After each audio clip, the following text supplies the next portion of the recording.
Today, we're going to talk about one of the most misunderstood and honestly underused tools for high performance. It's something most people, maybe even you, actively try to avoid. But what if it's the very thing that could unlock your next level of growth? We are talking about solitude, and we're going to completely reframe it from something you fear into your most powerful competitive advantage. This quote, it hits hard because it's a difficult truth, right? I mean, just think about it for a second. The moment there's a tiny gap in your day, you're in the car, waiting in line, what's the first impulse? You reach for your phone. You fill the silence with a podcast, with music, with anything. This constant craving for noise isn't just a habit. It's actually a barrier. It's the wall you're building between the person you are right now and the person you could become. So, let's ask the big question here. What if that empty space you're so quick to fill isn't some void you should be scared of, but an arena for actual growth? What if embracing solitude has nothing to do with being lonely and everything to do with gaining a strategic, competitive edge in your own life? That's the idea we're going to break down right now. To really get the power of solitude, we first have to figure out why we run from it. And this isn't just a simple preference. No, it's a deep psychological pattern. It's a reaction that's basically been programmed into us by our modern world. So let's peel back the layers and see what's really going on. It really comes down to these four things working together in a powerful loop. First, you've got dopamine. We are conditioned to expect those constant little hits from notifications, from endless scrolling, and when you take that away, it feels like withdrawal. Second, silence forces you into self-confrontation. With no distractions, you have to face your own thoughts, your anxieties, your problems. Third, we've kind of outsourced our self-worth to likes and comments. Solitude cuts off that supply. And finally, our brains are just, well, overstimulated. We've literally forgotten how to just be.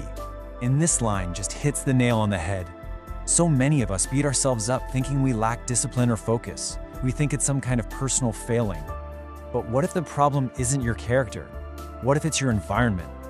What if the real resource you're missing isn't motivation, but just silence? It's a total game changer of a perspective. Okay, so we've looked at why we avoid silence. Now let's flip the script and talk about what we gain when we embrace it.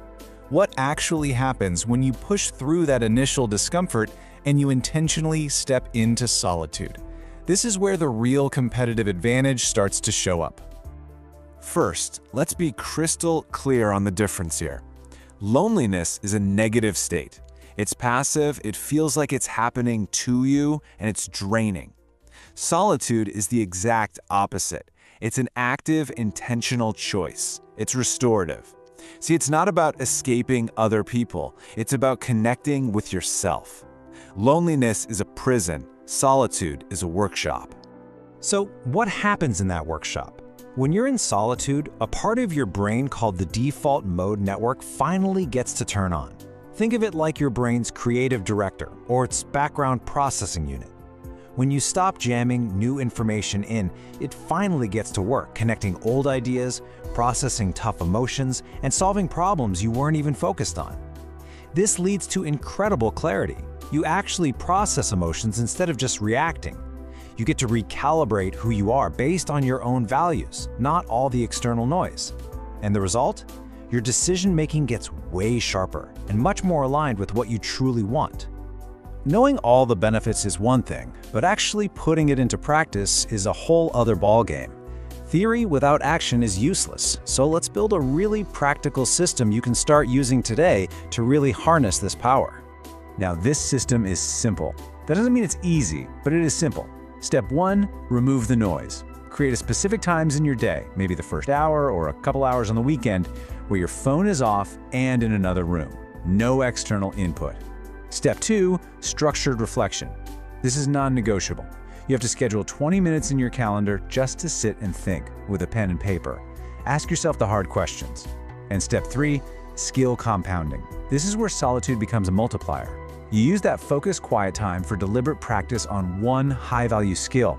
True mastery is built in silence, not in chaos. This brings us to a really crucial idea, the way we see things here. Most people view solitude as an escape, a retreat from the world.